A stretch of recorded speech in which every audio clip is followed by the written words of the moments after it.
2015 and we are hours away mula sa isang very historic event sa ating bansa, sa ating buhay at sa religious calendar ng bawat Katoliko. In a world where there are 1.2 billion Catholics and in Asia alone there are 3% Catholics, of that, no, 1/2 or 1.5% are Filipinos. Kung kaya talagang very excited na po ang sambayanan, ang mga Katolikong Kristiyano para sabihin at i-greet ang ating mahal na Santo Papa ng Viva il Papa Francesco. Hello, good afternoon, Professor Xiao. Hello, Nika. Tama ka, no? Parang sign na rin ito ng very good things to come para sa bansa at sa bawat Pilipino. Unang buwan pa lang ng 2015, heto tayo at inaabangan na ang blessings mula sa ating Santo Papa. Yes. May kasama tayo dito, no? Isang gwapong-gwapong pare at siguradong napakaraming lumuha nung siya ay nagpare, no? Father Dexter Toledo, good afternoon. Yes, hello, good afternoon, Nika, Professor Xiao. At tamang-tama, totoo, inaasahan ng ating mga kababayan na ang pagbisita ng ating Santo Papa ay talagang maging luklukan ng grasya at pagpapalas para sa ating bansa. Inaasahan natin na mahigit 6 na milyong Pilipino ang pupunta sa Luneta para makiisa sa misa ng ating Santo Papa. Yes, here in the Philippines alone, we have 75 million Filipino Catholic Christians. Yes. No? Kung kaya't napakarami, alam naman natin na wala mga pasok ngayon sa mga paaralan, sa mga establishmento.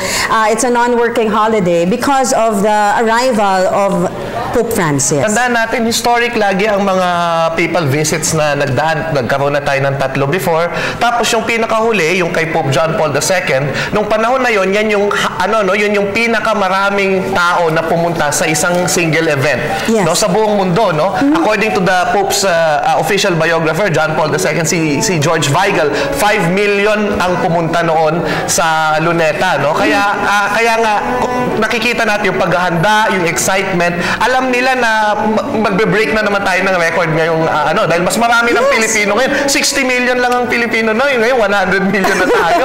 So exciting. Exciting talaga. And 5 million are expected to go to the Mass at the Quirino Grandstand. The same number of people who went to see Pope John Paul II in 1995. There's a World Youth Day. Alam mo, sige, let's retract. No? Sige, mas matanda ako sa iyo dalawa eh. Pero naka-attend ako ng World Youth Day. No? I was in college. I remember that. I was in 3rd year college. I trekked to the Quirino Grandstand just to see Pope John Paul II. Yes. And then 20 years, dito na tayo ngayon. At ito, nagko-cover po tayo para naman po sa Santo Papa na iba na ang pangalan. The first Francis at that, Pope Francis I. And you being a Franciscan, how do you feel about that? We're all very proud that he took the name Francis. No?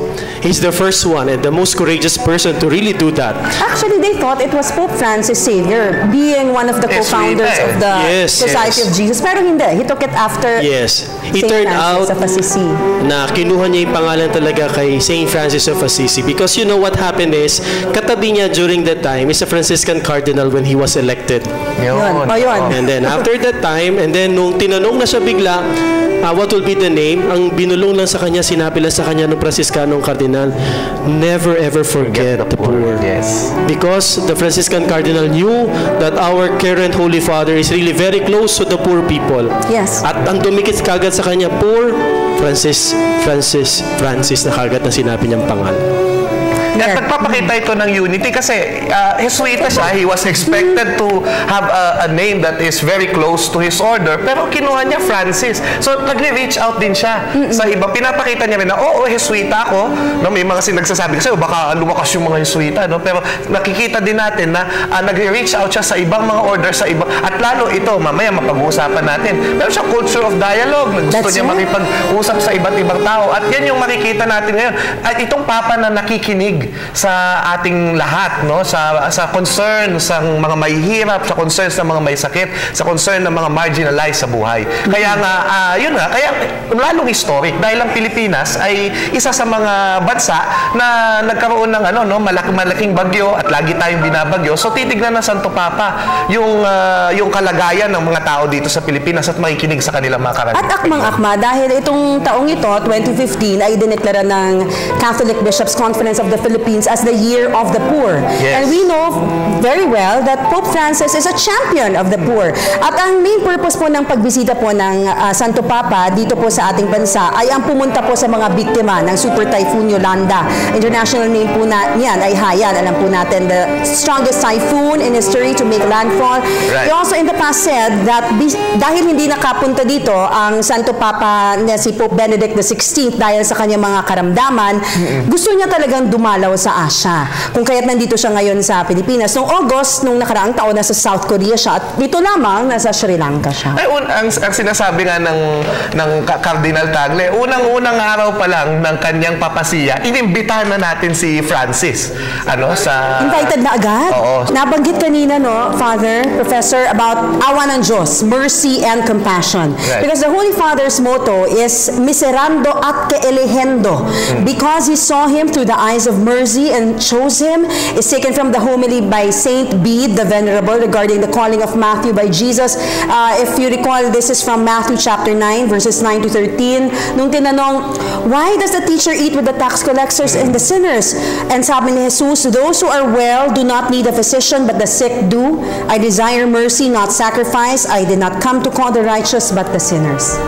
Kung kaya't ito yata talaga yung nakintan sa isip ni Pope Francis when he was entering the seminary. When the Lord showed him the divine mercy, His divine mercy, he followed the route of Saint Ignatius de Loyola. Basically, ang sinasabi ng ng kanyang motto, na nandun sa kanyang coat of arms ay mula sa mga mabababang tao, ipinili ako ng Diyos, Yes, dahil siya'y naawa sa akin, and by the grace of God, I am here serving the church, no? Na pwede rin sa atin yan, inspiration yun sa atin na pipiliin din tayo ng Diyos. Merong trabaho ang Diyos para sa ating lahat. Amen.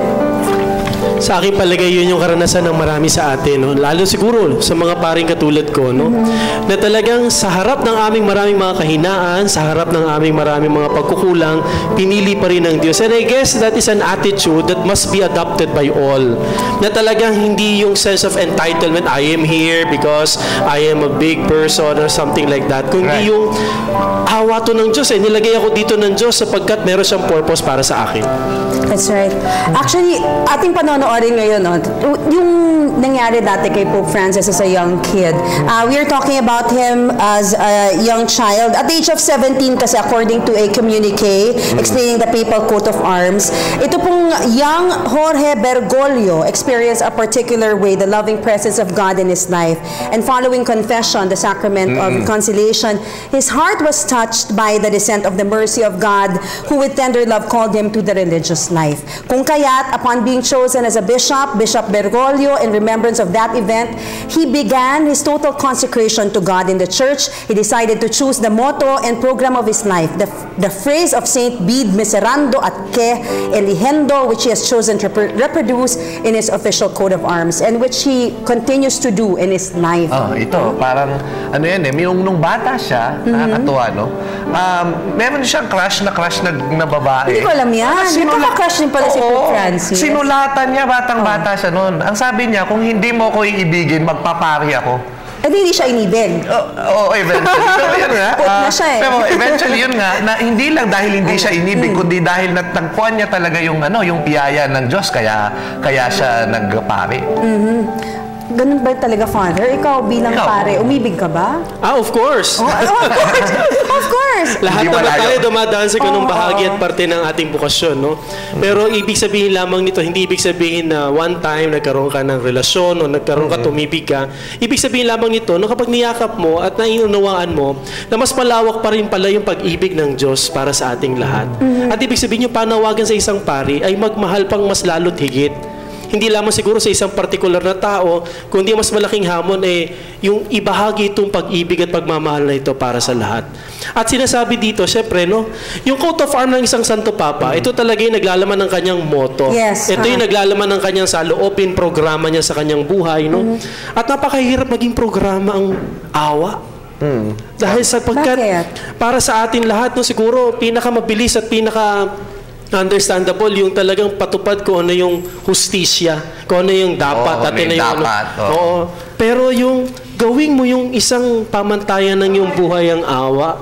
At sapagkat naranasan mo minsan nakaawaan ng Diyos. Yun naman din ang kanyang karanasan. No? At makikita natin yun, lalo tigit sa kanyang pagbisita dito sa ating bansa, na talagang naranasan din natin yung awa at grasya ng Diyos. Yun ang gusto maramdaman ng ating mga kababayan na nasa lanta ng Yolanda. At ito'y pinagdarasal ng buong sambayanan na sana nga itong bagyo, no, na paparating si Amang, na dapat darating yata siya bukas ng Biyernes. Ano no? siya gusto niyang i-upstage si Pope kasi Amang din siya Ay, galing ha. Play of words. Pinagdarasal natin na hindi na lang siya mag-downfall sa bansa at umalis na lang siya dahil gusto nating maiparamdam ni Pope Francis sa ating mga kababayang nasa lanta at nawala ng tirahan at ng mga mahal sa buhay na mahawakan din sila at maiparamdam ni Pope Francis sa kanyang pagmamahal sa kanila bilang Vicar of Christ. Well, it's good to underscore na naging Santo Papa ang ating Papa, tao din naman siya. Pero naging tao siyang katulad natin. Tignan natin yung ilan sa mga ginawa niya nung bata siya. Sige, ano ba? Merong aklat na El Jesuita, no? Yung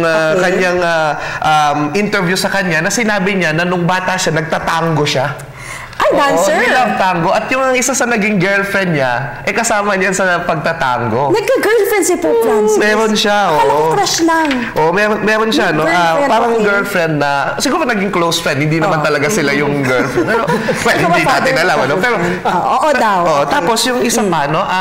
Naging chemical technician. Yes. So imagine, chemical technician. Tulad din natin, may mga profession tayo.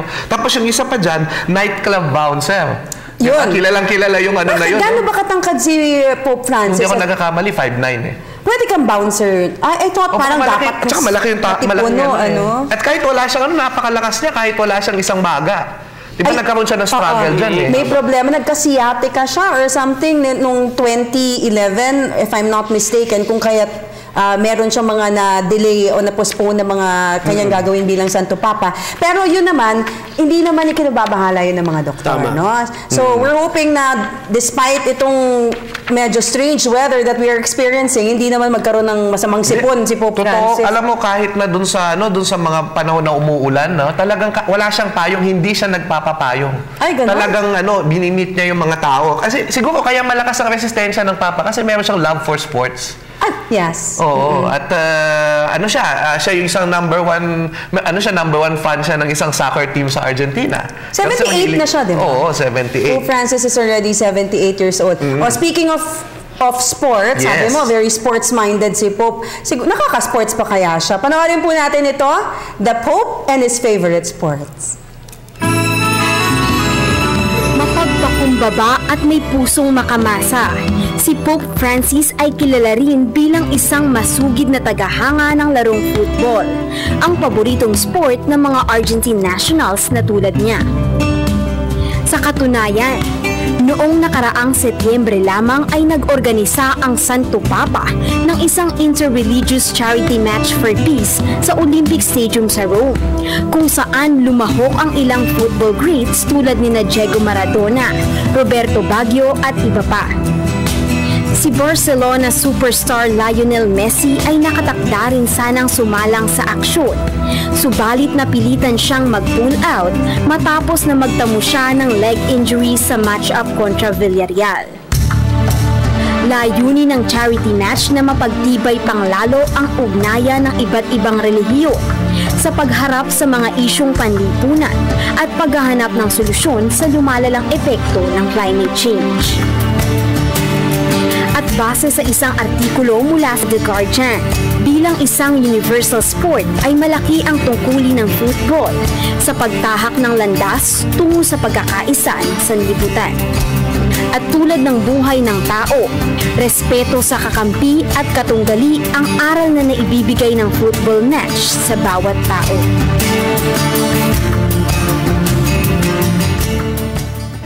Yes. This Pope that we have right now is really a Pope of unity and ecumenism. Kung kaya ginagamit niya rin ang palakasan, ang sports, para pagsamasamahin ang iba-ibang mga nasyon, ang iba-ibang mga relihiyon.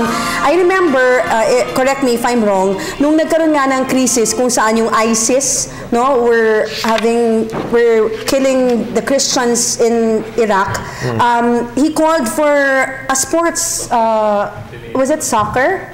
Or basta isang sports event para pagsamasamahin. Nangyari din sa South Africa yan eh. Siguro he was taking from Nelson Mandela. Yung apartheid, medyo nag-heal yung wounds dahil yung mga puti at saka yung mga itim, nagsasoccer na sila ulit. Di ba? Nakakatuwa, no? Yun ang ganda sa palakasan. Nagiging united din tayo. No, magbibigay muna tayo ng ilang mga paalala. No? Magbabalik po ang Pope Francis sa Pilipinas. Dalaw po kayo.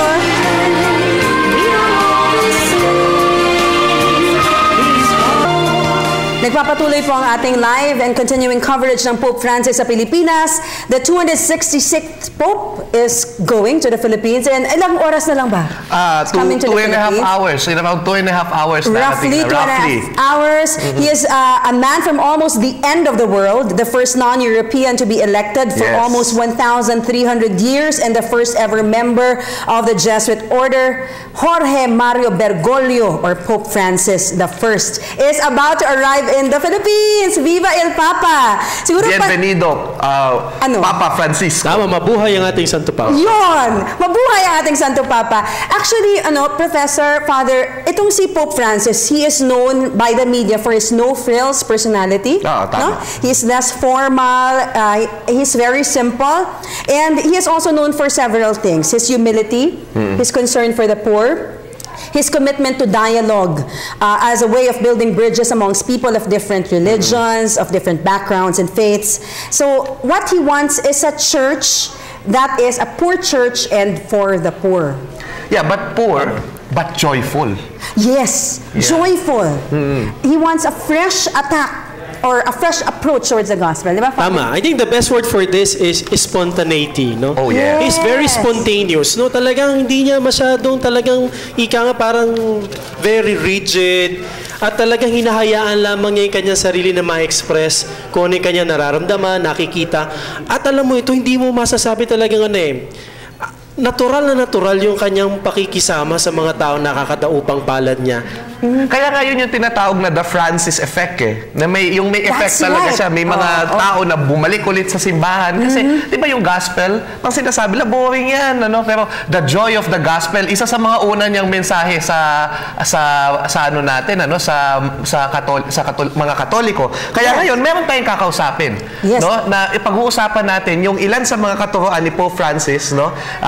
Yung Evangelii Gaudium, no? O the joy of the gospel. Right. Si Attorney Toto Villarreal, kilala ng marami bilang MTRCB chair, pero nagtuturo pala siya ng social teaching of the church sa Ateneo Law School. Grabe, so, welcome, Attorney Villarreal. Good afternoon sa inyo, Father Dexter, Professor Chow, at kay Nika. Natutuwa akong naimbita niyo ako dito at upang maibahagi rin ng konti nating kaalaman tungkol sa mga teachings ni Pope Francis. Yes, actually, let's talk about Evangelii Gaudium, or in English, how do you translate this, Attorney? It's joy of the gospel. The joy of the gospel. Joy of the gospel. Dahil lang sinasabi niya na hindi tayo mga mananampalataya ay hindi dapat tayo nanggaling sa isang funeral. Correct. No? Kapag tayo ay we share the word, and most especially by our actions, no? Yan yung gusto niyang ipahiwatig diyan it's an apostolic exhortation, no? Hindi siya kasing lalim ng tinatawag nating encyclical. Subalit ito yung pagpapahayag niya, ini-encourage niya tayo, at ito'y parang kanyang clarion call to each and every one of us. Yes. Ano ba yung main themes? This is a very long document, itong apostolic exhortation na ito. Pero what are the major themes in Evangelii Gaudium? Oo. Una yung it's a revisiting of the gospel values, no? At dito naka-rooted dito yung ating malasakit nga at compassion sa ating kapwa, na yung gospel ay hindi parang pag itay pinapahatid natin, ito na naman ay kumbaga nga ay nakakabasag ng trip. no? Na ito ay naku, marami na namang bawal, no? Subalit liberating yung gospel ay kailangan ay, di ba pag ikaw salesman ka, may maganda kang produkto, tuwan-tuwa ka doon. Gusto mong i-share sa iba dahil sigurado kang matutuwa rin sila doon sa produkto mo. Kumbaga itong produkto natin, ang pananampalataya and all that goes with it, the love of Jesus Christ. Kaya lang sinasabi niya rin, kailangan na ito ay mag-apply doon sa ating everyday lives, tumutumbok talaga. Sabi niya, bakit naman kapag merong development sa business world, kagaya ng yung stocks ng isang particular na commodity ay nag-shoot up, no? Or may movement sa stock market, it marks the headlines. Pero kung meron tayong nagugutom na kababayan or kapwa na mamamatay na lang sa kalye, ay walang nakakapansin. That's right. Yung sinasabi niyo, parang yun din yung isang sinabi niya na kapag nag-crash ang computer, di ba, ang iyong hard drive, it's such a tragedy for a person, ano? Pero kapag ikaw naman ay ang dami-dami naghihirap, parang normal na lang sa atin yung paghihirap, yung suffering ng mga mahihirap. Tama yun, no, Professor Chow.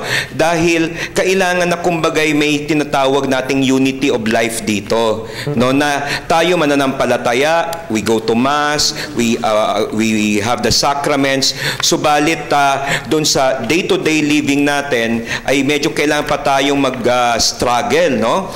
Dahil yung ating sensitivity, ika nga sa kapwa, yung binanggit nyo nga, yung kanyang motto, no? Yung miserando, atque eligendo. Atque eligendo. Yes. Thank you for correcting me. At kumbagay, doon ay lahat tayo ay may tawag, tayo tayo makasalanan, subalit tayo ay kumbagay tinawag rin upang to join God in this joyful good news na tinatawag. Yes, that's right. At 24 Pope Francis, evangelization begins by sharing the basic message of the gospel, the kerygma, which is that Jesus Christ loves you.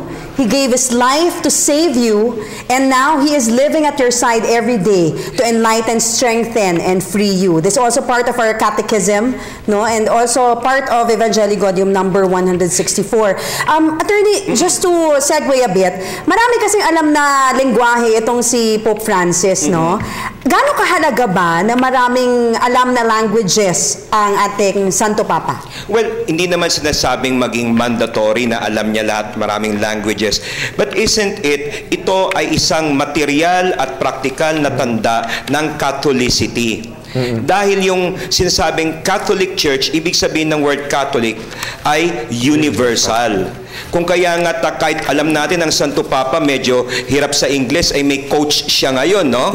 Upang makapag-English siya. Gumanda na yung English niya ngayon, eh. Oo. Maganda na. Narinig ko nga siya dun sa Sri Lanka, no? Malinaw na. So, in other words, this is like a practical application nung kanyang kagustuhan na mapaabot, and this is again a gospel value. When our Lord, before leaving us, before He ascended, sinasabi niya, go and make disciples of all nations. Diba? Walang exception. All nations, baptizing them in the name of the Father and of the Son and of the Holy Spirit. At Nika, yung sinabi mo, yung presence of Jesus Christ. That is why nga, it is an opportunity for us to revisit. Where is Christ most present? In the Eucharist. That's right. In the Mass, no? Yes. Yan, no? And then, sinasabi niya rin na ang tao sa pagbabalik loob, merong mekanismo, no? Kumbaga sa online TV shopping, but wait, there's more. No? But wait, there's more dyan, ay yung Sacrament of Reconciliation. Yeah. Ngayon, sinasabi niya, pagbabalik ang ating mga kapwa, no? Doon sa mga kababayan natin, hindi naman siguro dapat maging torture chamber yon, na may pagpapaala rin siya sa mga kaparian, sa mga formators, and you could see that na para yung arms ni Christ ay kumbaga nasa kanya, no, ginagamit siya, no, upang magbalik loob ang lahat. Father, baka may bilang katanungan. pare, how does this affect you? Especially since Pope Francis said in Evangelii Gaudium that the confessional box should not be a torture chamber, but a vehicle for mercy and forgiveness and love. Tama, sapagkat alam niyo ako bilang isang pare, isa sa pinaka-treasured moment ko talaga naroon sa loob ng kumpisalan, no? Because there people bears their soul, and at the same time, you are there not in your own person, but you represent God, no? Yes. Siguro ito yung isang talagang malaking pagkakataon na damang-dama mo na ikaw ay kasama ni Kristo. At yung kausap mo ay hindi lamang isang tao, no?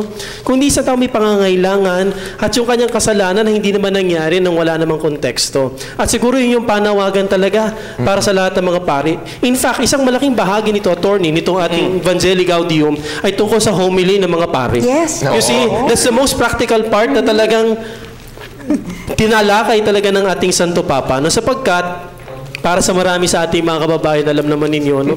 Minsan yung pakikinig na isang homily ng isang pare, para ding torture chamber, no? Unfortunately, no? Sorry to say. Or sleeping chamber. Sleeping chamber, no? Parang naturukan ka ng ano talaga, nung papatulog, no? Pero siguro yun ang sinasabi, no? We need to rediscover the beauty of the gospel. Yes. At kapag maganda, yun ang dapat nating maipahayag, no? For how long talagang nagiging focus natin kung ano yung para negatibo, pangit, parang bawal yung katulad na binabanggit ni attorney. Pero ngayon, yung hamon ay mapakita sa atin kung ito yung magandang hamon. Ito yung mabuti, magandang balita. Father, naalala ko, binanggit rin ni Pope Francis sa Joy of the Gospel. At the same time, our brother priests naman, sila ay dapat may consciousness na hindi naman sila doon na mag-entertain rin ng tao. Tama. No? Yun. No? At ang ating faithful naman, wag naman nating expect sa ating kaparian na showbiz na showbiz. No? Dahil yan yan ay pagkakataon upang pagnilayan yung mga punto ng gospel at ng mga readings at kung paano yan mai-apply sa ating pangkaraniwang buhay.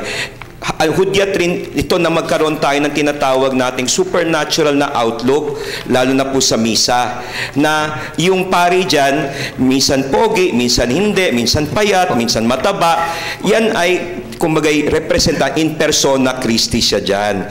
At alam niyo, bilang abogado, no, gusto ko lang ma-emphasize na I'm always fascinated with the sacrament of penance or reconciliation. Dahil kapag sa korte, kapag ay merong point na tinatanong ang isang akusado, do you plead guilty? Okay, sasabihin niya, it's a guilty or not guilty. Kapag sinabi niyang guilty, yung judge ay magpo-pronounce ng sentensya sa kanya pag inamin yung kasalanan. Dito, sa confession, kapag ikaw ay umamin ng kasalanan, ikaw ay absuelto. Di ba? Tama. Yan yung isang point, yung isang high point ng charity that is in the sacrament. Kasi sinasabi nga ni Pope Francis, what a joy nga na to have this sacrament.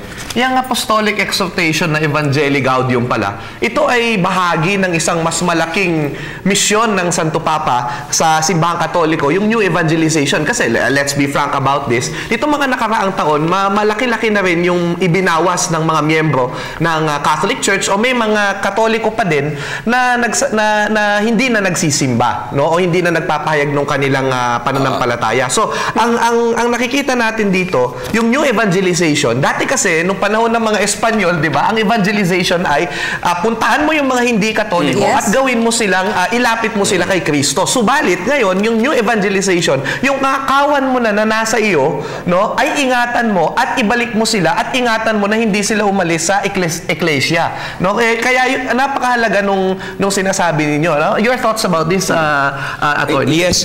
Una, yung new evangelization, kumbagay nanggaling yan sa pontificate pa ni John Paul II. No? At believe it or not, no, yung foundations nito ay makikita natin sa writings and teachings even before he became Pope of Pope Benedict XVI. We owe so much. We owe so much to the Pope. And you know, yung in the Catholic Church nga sinasabi, we love the Pope whoever he is, no? Yes. But at the same time, you could see here that the Holy Spirit kumbaga is working through Pope Francis na yung napagnila namalayan at naumpisahan ng mga nagdaang Santo Papa in a vibrant way at may kumbagay repackaging, if you would want to put it that way, umuusbong ngayon, no? Yung sinabi nyo na inclusive na method that he is willing to listen, to dialogue and to discover. You know, part yan ng Jesuit charism, no? Si Ignacio of Loyola, he was saying also that we should see God in all things. And Actually, I could very well imagine Pope Francis this ringing, no, in his ears, no, every time, remembering because of his formation in the Society of Jesus, that to see God in all things. Yes. Speaking of which, evangelizing, no? Siguro, let's discuss this lahat tayo. Because this is, medyo mahirap pag-usapan, ano? At mahirap gawin. Oo, mahirap gawin. Evangelization versus proselytization. This is what Pope Francis is very much against. He says, don't proselytize, respect others' beliefs. We can inspire others through witness so that one grows together in communicating. But the worst thing of all is religious proselytism, which paralyzes. It says, seemingly, I am talking with you in order to persuade you. No. He says, each person dialogues starting with his and her own identity. The church grows by attraction, not proselytizing. What can you say about this? Ito yung sinasabi ng ating Santo Papa, no? Ang mahalaga, sa pagpapahayag ng mabuting balita, ang nilalabas natin ay ang ating persona, ating pagkatao. Isang tao na nakikipag-usap sa isang kapwa-tao. Ibig sabihin, dapat ang pakikipagdialogo, makatao rin. Walang halong pamimilit, pamimwersa, na dahil kakaiba ang yung pananampalataya, kakaiba ang yung pananaw, hindi kita kapatid, hindi tayo magkasundo. Ang maganda ay makikita natin dito kung saan tayo nagkakaugnay, saan tayo nagkakaisa ng diwa.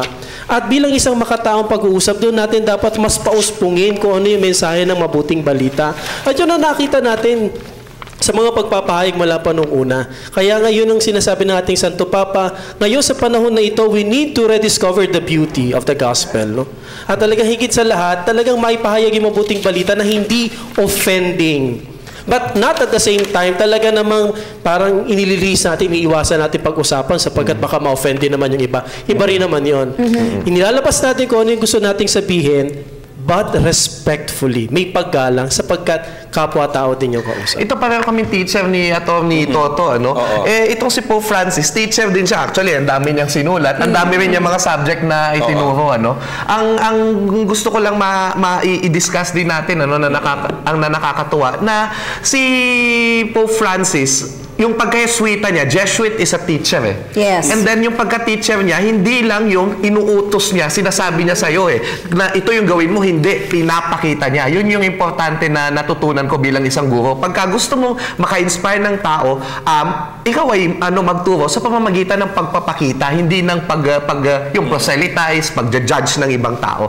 Your thoughts about this, Atty.? Well, una siguro, no, yung ginagawa ni Pope Francis, he's actually following the example of our Lord. Our Lord, nung siya ay nandito, no, in physically when he was doing his ministry, wala naman siyang parang karatula sa talas ng kanyang ulo na ito ang bagong reliyon. 'Di ba? He was dealing with people, no, pati mga lepers na hindi ginagalaw ng ibang tao, no? And in fact, they knew him to be a very devout Jew. 'Di ba? No? So, ikalawa, yung kay Pope Francis, no, dun sa formation niya bilang Jesuit, yung giving good example. Pero ang isang aspeto rin niya, ito naman ay nasa lahat ng mga formators, sa lahat ng mga religious and even lay people, yung pagkakaroon ng respeto sa free will. Right. May puwang, no? So, ang training namin, since you mentioned it, tayo po ay nag-aaralin sa Ateneo, at ang binibigyan pa kami ng aming mga mentors ng puwang, ito yung iba't ibang mga punto de vista. Ngayon, ginagalang kita. Ang binabanggit nga sa amin parati nun ay si Martin Buber. Yung I daw, yung pagtungo mo sa kapwa na may buong pagkabukas sa kanyang kamalayan sa iyo. Medyo philo yun, no? At si Martin Buber, binanggit niya dito sa Evangelii Gaudium. And to think Martin Buber is Jewish, no? Yes. No? So yun yung maganda doon, yung puwang sa respeto doon sa free will. For in fact, God in the first place created men and women at a risk that they may even decide to go against Him. That's right. Maya pag-uusapan pa natin yan, ano, yung dami pa natin pwedeng encounter with yes. other religions. Kasi may mga kaibigan siyang rabbi, may mga kaibigan siyang Muslim. Tayo, hi? Yes.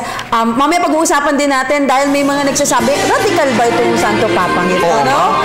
Iniiba ba niya ang doktrina? Oo, pag-uusapan po natin yan sa pagbabalik ng ang Santo Papa, Pope Francis sa Pilipinas. Patuloy pa rin po tayo dito sa ating coverage kanina. Ang hanging question natin, is Pope Francis a radicalist or does he remain to be a son of the church? Attorney Toto, ano sa tingin mo? Well, very obvious na ang Santo Papa, hindi lang son, pwede mo sabihin siya yung father of the church ngayon, vicar of Christ, no? At kaya ng sinabi ni Father Dexter, ang binibigyan niya ng freshness, no? Yung ating doktrina, yung mensahe ng ating Panginoon, at wala siyang binabago no? Yan ang napakaganda, no, ng with the gospel.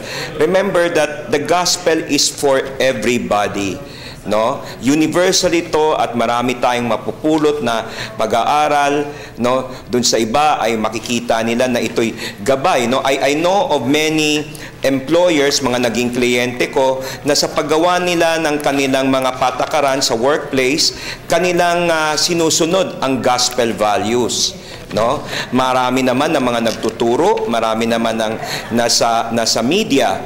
Maraming every now and then sa trabaho ko, sa ating pamahalaan, may mga lumalapit po sa atin at nagtatanong, ano ba, attorney, ang magandang klaseng pagpapahayag na hindi tayo makaka-offend sa ating kapwa?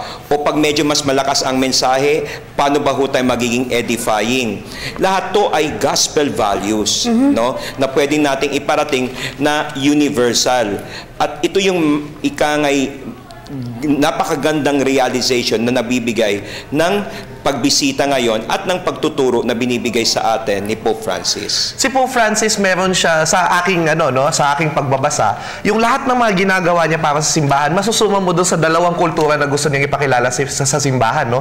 Una yung culture of encounter na kanina pa natin pinag-uusapan. Tapos ngayon, yung isa, yung culture of dialogue, no? Na ginagawa niya, alam niyo, nakakatuwa yung Santo Papa na ito kasi napakarami na nang kinakausap ng mga relihiyon. Meron siya nagre-reach out siya kasi meron siyang naging minentor niya, isang Anglican na naging bishop, si Tony Palmer, na sumakabilang buhay nung nakaraang taon, pero siya yung naging link sa mga evangelicals. Tapos noon palang arsobispo siya ng Buenos Aires, no, ay meron siyang naging kaibigan na isang rabbi, si Rabbi Abraham Shorka, at nagkaroon sila ng naging co-author sila ng isang libro, no, na tungkol sa, yun nga, sa pagdadialogo ng mga relihiyon, at hinalikan niya ang paa ng isang babaeng Muslim sa kanyang, sa Holy Thursday noong mga nakaraang taon, no. So, ano ang inyong thoughts about this, Attorney Toto?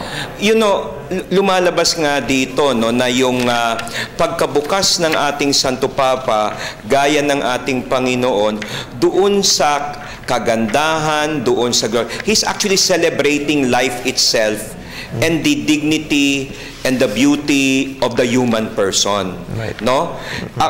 Ating siguro sa inyo ring karanasan, kayo'y nakakabahagi nyo ang mga kapatid natin na may ibang pananampalataya. Hindi ba may natututunan tayo sa kanila after every encounter with them? In the same way that tayo rin ay may naibabahagi sa kanila. Kumbaga naman, ika nga doon, narinig ko yung press conference ni Sec Sunny Coloma at sinasabi ng ating saligang batas ay nagsisimula sa pag-acknowledge ng isang supreme being. In fact, sa 1973 Constitution, nag-uumpisa yan sa imploring the aid of divine providence. Medyo vague yun, no? Sabi nga ng iba, may pagka-hippie. Yan, no?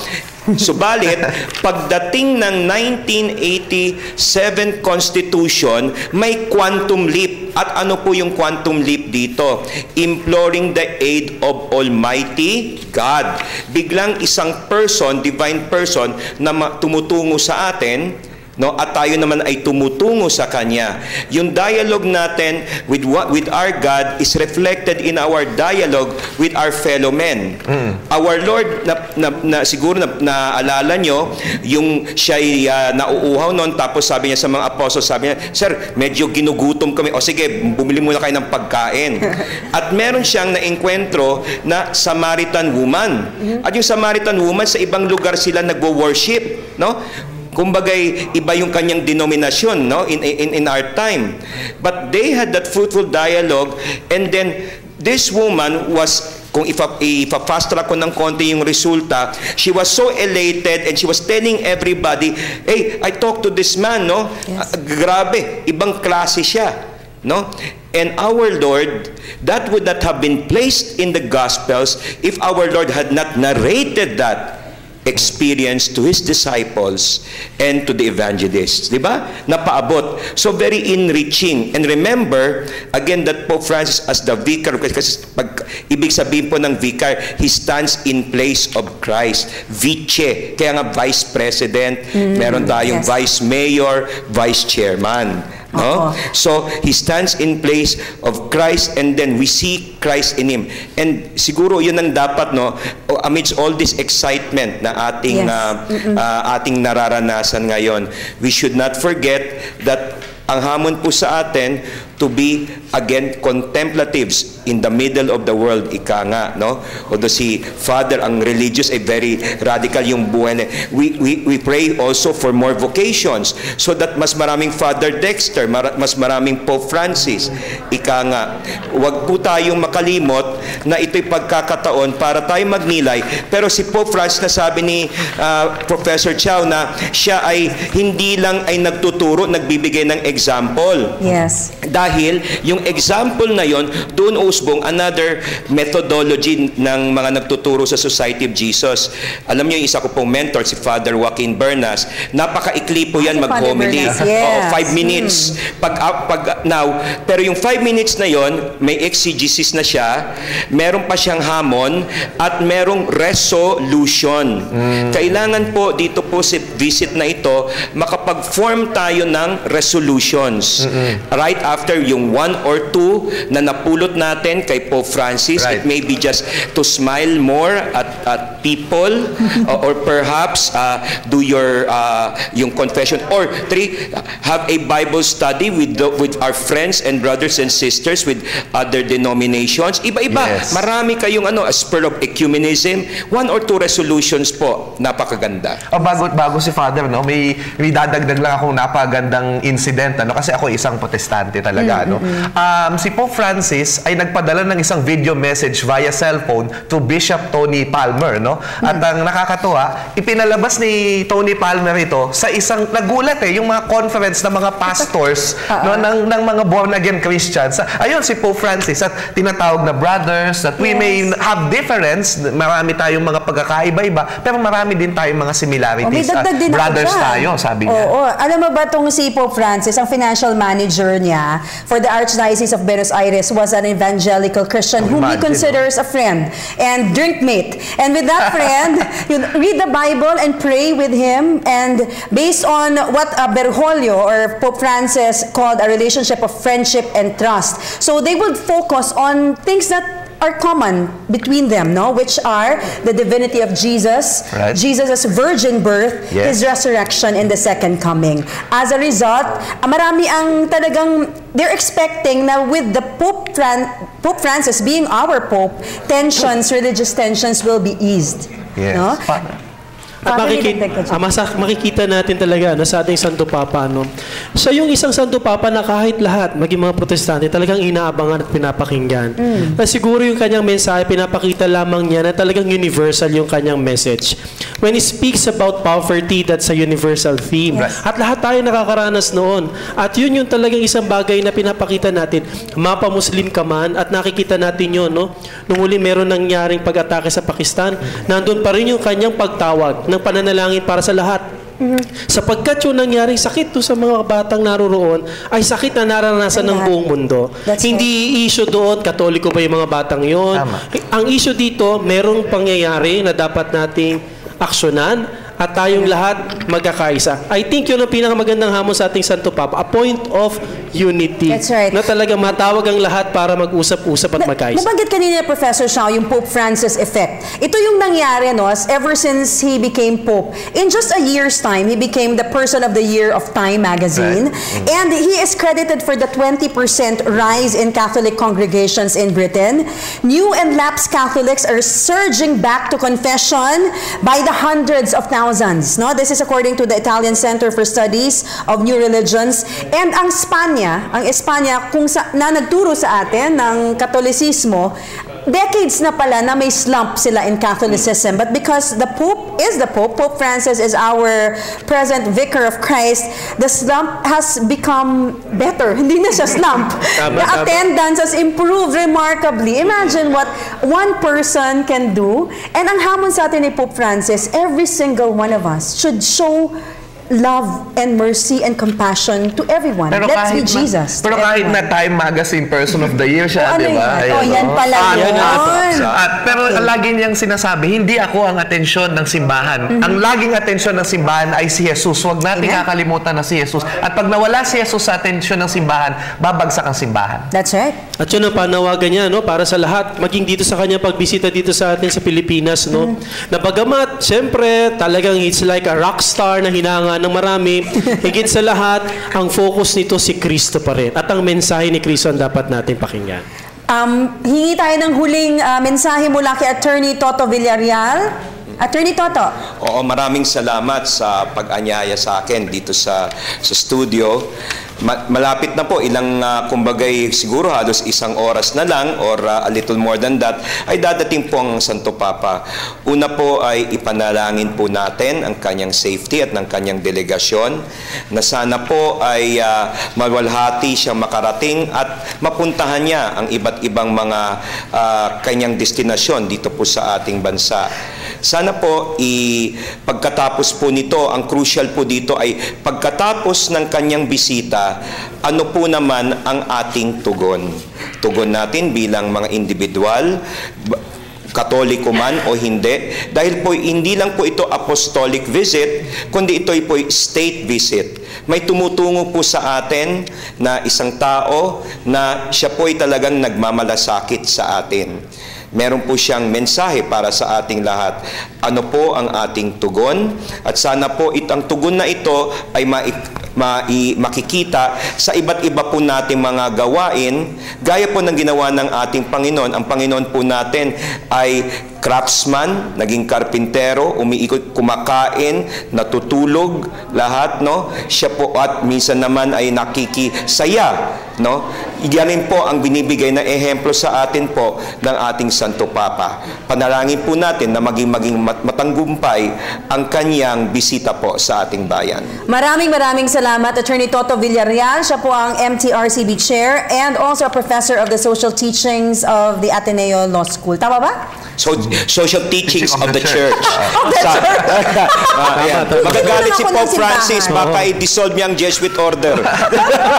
Maraming salamat po. Patuloy pa rin po ang Pope Francis sa Pilipinas dito po sa PTV. Pagbabalik po kami.